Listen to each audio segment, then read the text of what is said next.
Good morning, Bill. Good morning, Mark.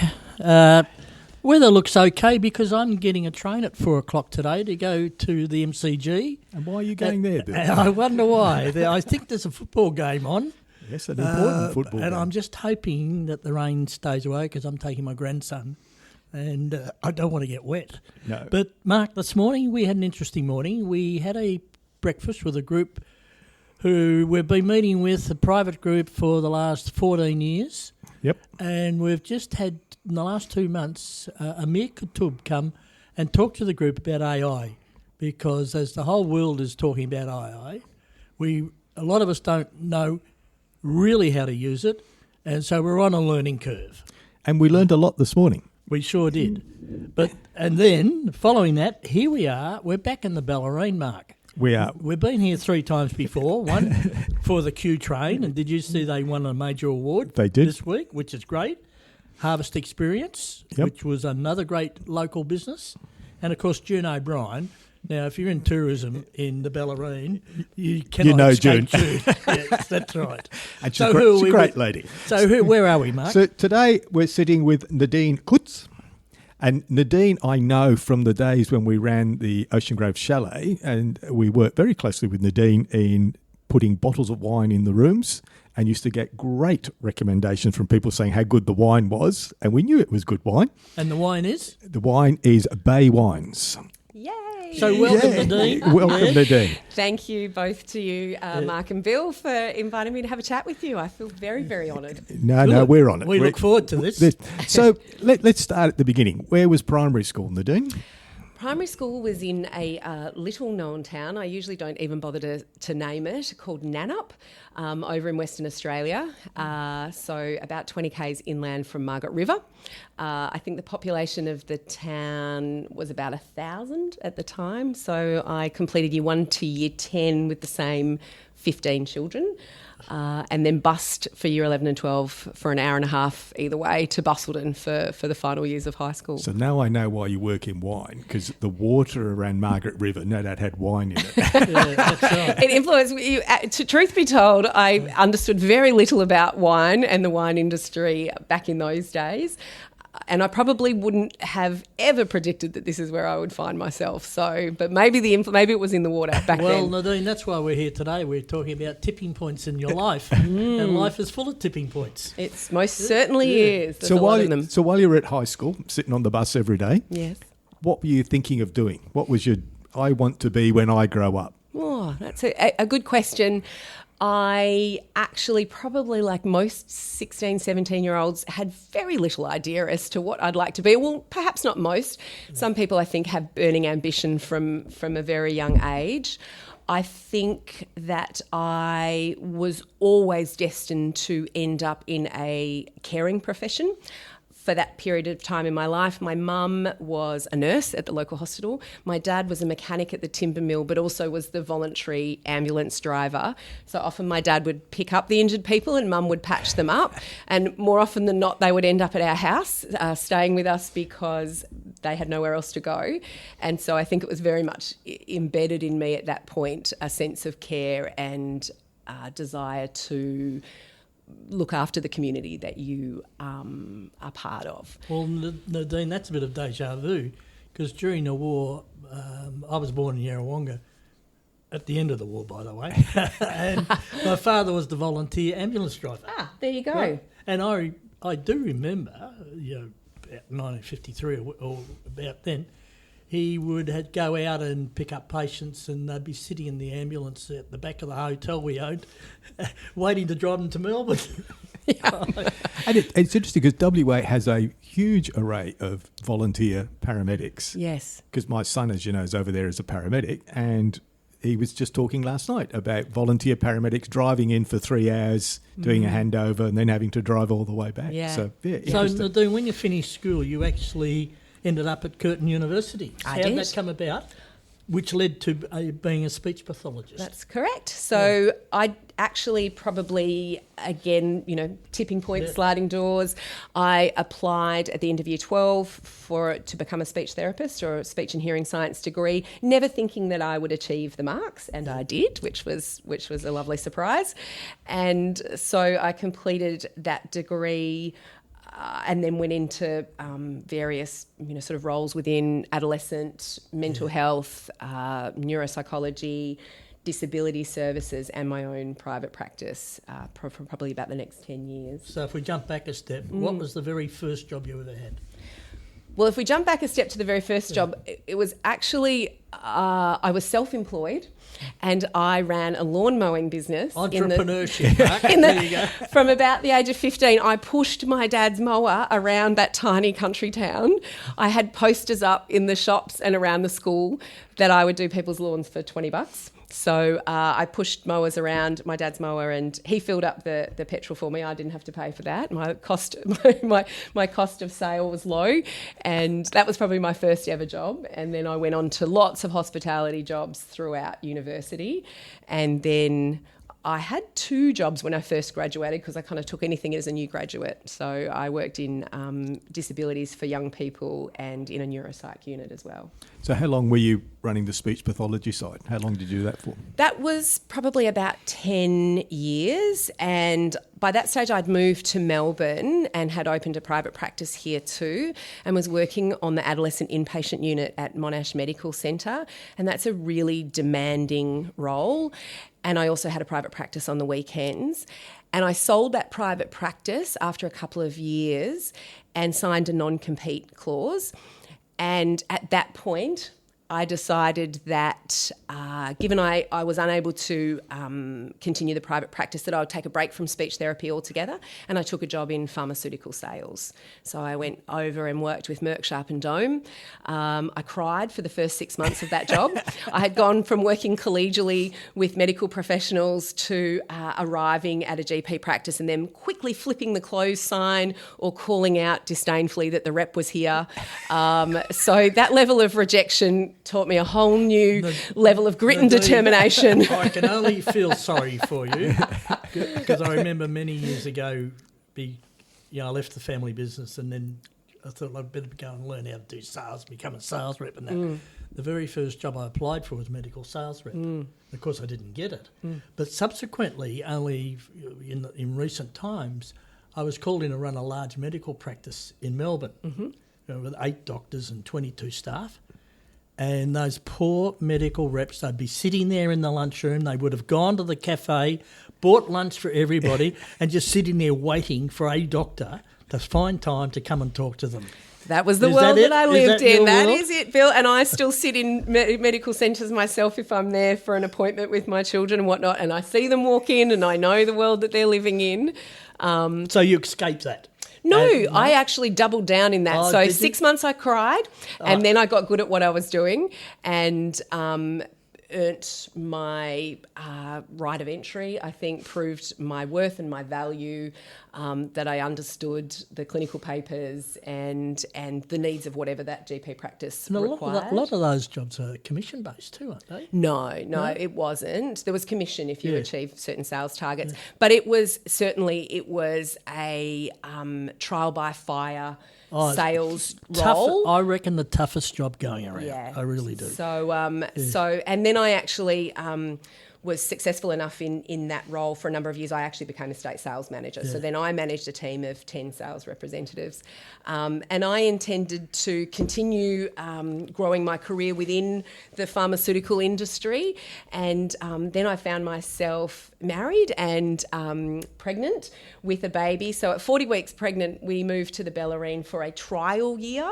And I assumed that I would just have that baby and head on back to pharmaceutical world. And 12 weeks into having that newborn baby around me, realised that probably wasn't going to be how life was going to roll. And so Baie Wines was born shortly thereafter. And so here you are now as the general manager and co-owner. Yes. Correct? Yes. Yeah. 18 years later, because that baby's now 18 years old. Oh, there you go. And at the start, it was me and him in a pram with a bottle talking to people about who we are. Two bottles. And Milk bottle.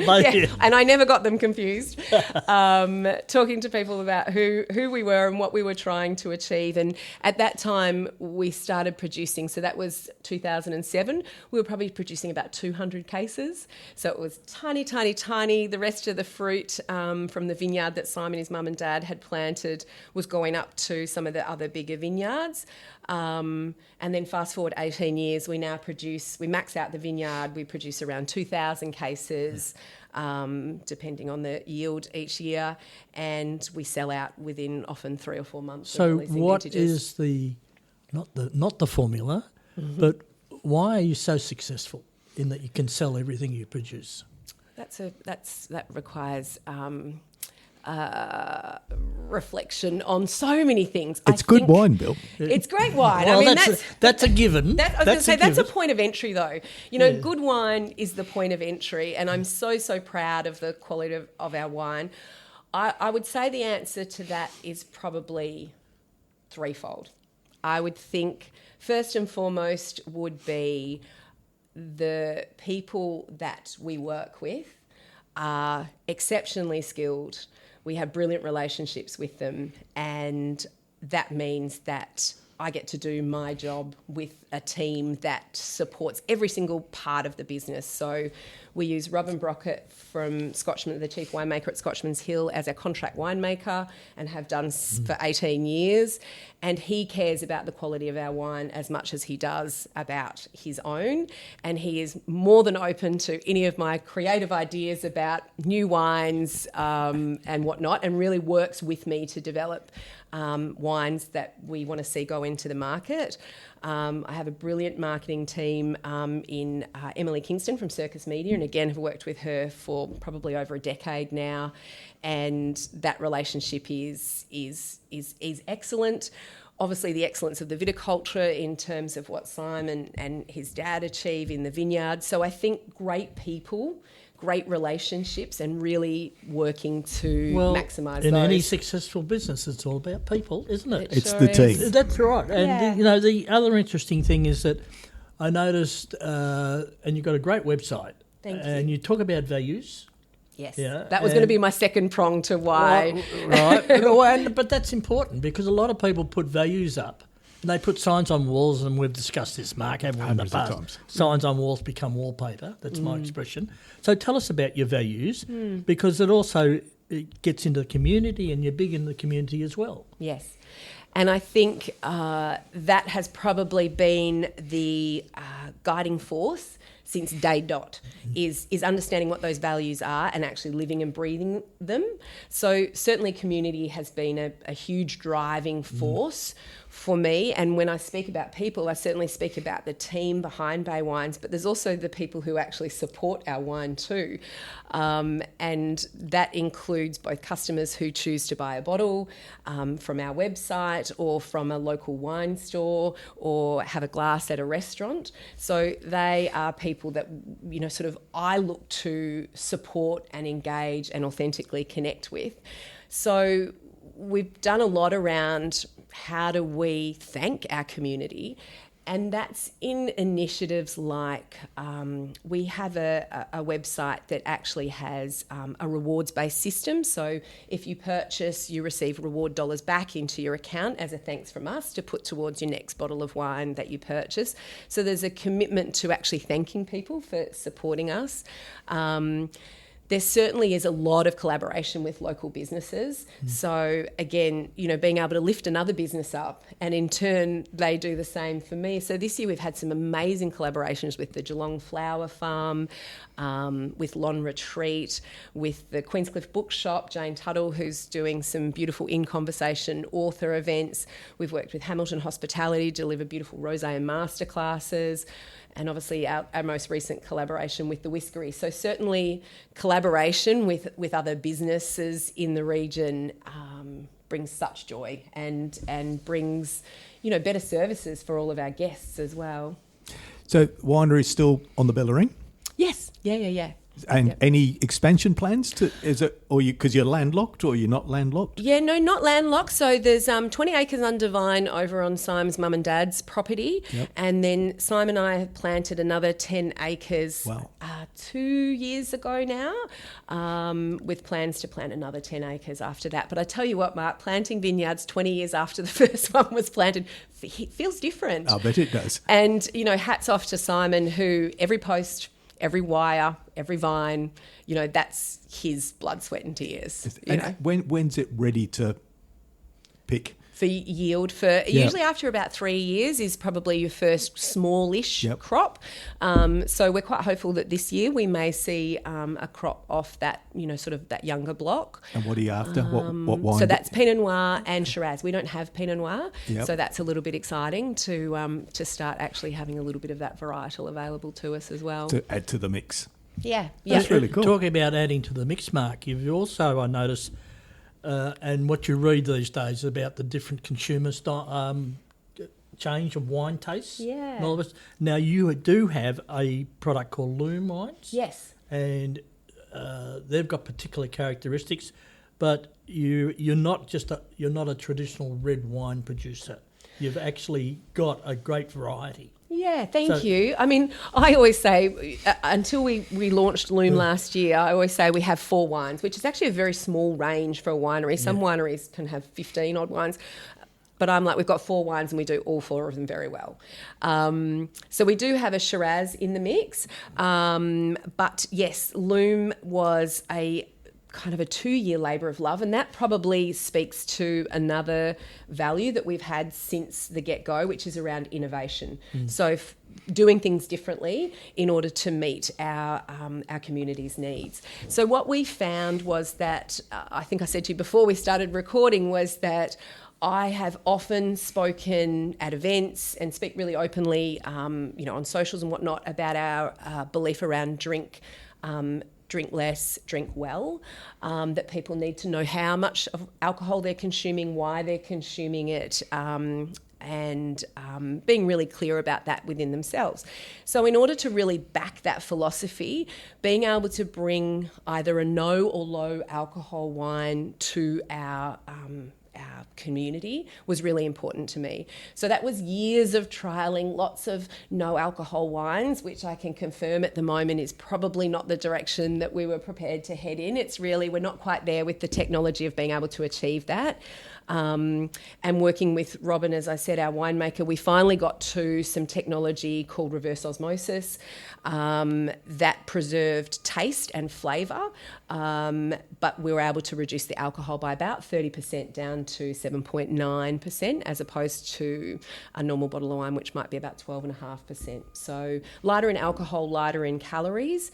And it has been received very, very well, which is exciting. Who's your customer for that? Who's picking that up? Well, that's interesting you should say that, because I actually thought that it may be millennials, for instance, who are changing their drinking habits a little and drinking a little less or a little lighter. But what's been really interesting is that it's actually, there's no clear age demographic, because there's, sort of women who are perhaps, menopausal or postmenopausal who are going, I can't drink 2 glasses of 12.5%, wine anymore, but I really want to enjoy the occasion of drinking wine. This is a perfect fit for me. Or it's also people who are like, I know that I need to I'm training, doing athletics training in the morning. I'd like a glass of wine with dinner, but I want to be able to get up in the morning and train. So there is actually no age group. But it's a changing trend. Yeah. Isn't it? It's following the trends again. Of health and well-being. Yes, that's right. Yeah. Yeah. Because I on the Loom part of your website, it talks about lighter wine and full flavour. Yes. Right?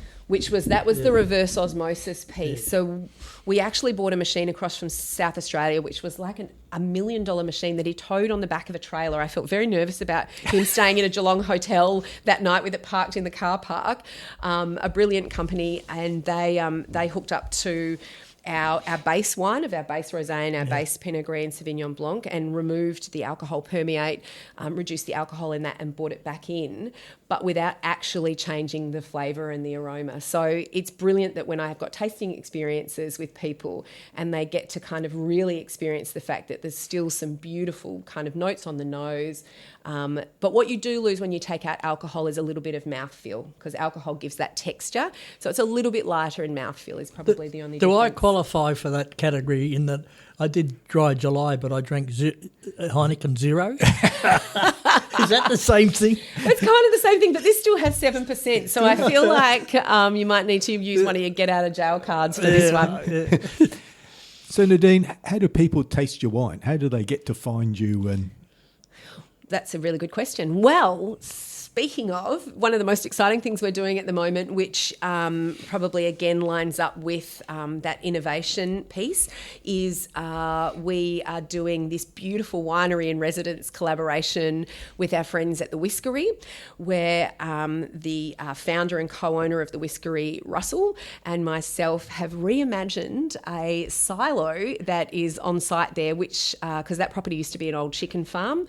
So it was an old shell grit silo, and Russell has done this beautiful craftsmanship on a door into the silo made from barrel staves, a sign at the silo made from the lid of a barrel saying silo bar, and I have done the interiors to create this very luxurious and intimate space.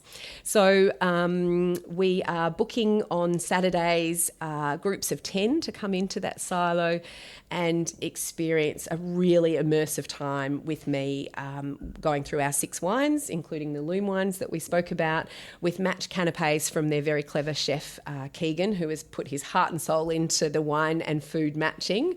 So at the moment, that's where people are having a wonderful time trying some Baie and some Loom wines. And obviously we stock into, sort of many of the region's best restaurants. So I will often receive calls and emails from people who've tried our wine at restaurants saying, where can I buy more? So that's also just another experience. on the solo bar, Yes. you are actually booked out. We are booked out for 2025. But you can Bill. book now for 2026. We haven't put the dates up for 2026, so we won't preempt that yet. We're going to see out 2025. We're going to give the guys at the Whiskery a bit of a rest over December and January, because they are so busy. I believe at times they can make 500 cocktails a day. yeah, that's their prime time Yes. too, once the weather So, changes. sort of, I feel like letting them be well resourced for their core business over December and January. And that also gives me an opportunity to kind of step back and have a little bit of a break as well. And then we shall reconvene in February and see what 2026 brings. Well, this is all adding to, as our friend June O'Brien says, is the reputation of the Ballerine, Yep. isn't it? There's some great businesses on the Ballerine in food and Yeah. wine. Yeah. Absolutely superb ones. Yeah. So Nadine, what's your website? www.baiewines, BAIEWINES.com.au. And if the silo bar pops up, it'll be on there for people to book? It is on there, and also just keep an eye on our socials, because that's where we tend to keep everything Promote up it to and date. feed it. Yeah, yeah. Excellent. And where do you think you'll be in 5 years' time? What's your thinking? Oh, that's always a fun question, isn't it? Well, your Because vines you've Yeah. planted will be up. we have. You're expecting something because you're planting wine. I'm expecting something. Look, I think for me at the moment, our core focus continues to be around our Baie Insider community, which is our VIPs. At the moment, we have what we call an allocation program, which is in effect a subscription program where you have guaranteed supply of Baie wines, in the knowledge that we often do sell out of people's favourite varietals. So we will be continuing to kind of make that bigger and better in terms of the experiences that people get to access. So of course our Baie allocation customers got to experience the silo bar before anybody else, with our compliments. So we will continue to be really supporting that community. Also then our Baie Insider stories work, where we actually work with not-for-profits, raising money, telling their stories. So we've actually got something really exciting lined up for next year. I'll be working with a group in Geelong called the Social Enterprise Group and doing some hospitality training and mentoring for young people who've experienced barriers to employment, and then mentoring them into roles in hospitality in the region. So that's a big piece of work for me next year, and that's very much a passion project. So I would like to see more of that work in under the umbrella or the auspice of Baie Wines and the hospitality that we get to provide. So there's plans afoot with growing that kind of area as well. So that's probably a few sneak peeks of some Excellent. of the things that are Mark, coming. in other words, there's no definite answer to that question. All right? All of it is That's coming right. in 5 well, years. we in the wish next you 5 well, years. Nadine. We Thank really you. do. I've got to ask you that. What's your favourite wine? Everyone always asks that. It's like asking your favourite child, It and is, you isn't know it? as well as I, we don't have favourite children or favourite wines. I always make a decision based on the food that I'm eating and the company that I'm with. So if your favourite was a Shiraz and we were sharing a steak, that's what we'd be That's what you're drinking. drinking. Because That's I would want the connection with you to talk about the wine that you're enjoying. So for me, wine is about the pleasure and the connection. So it's about the food and the people. Great answer. I love it. Nadine, thank you. Love chatting with you. Thank you, for Nadine. having Good luck me. with all your Great. projects. There's always some. There's always some. And And we'll keep in touch because, we're going to come back and revisit some of our interviews sort of 2 or 3 years afterward, because we hear about these plans. We've got to come back and check what you actually got there. Fantastic. Some accountability. I'll Yeah, take that's it. right. Thank you, Bill. and Baie Wines are delicious. So Thank you. we need to end on that note. You're Thank very you. kind. Thanks so much.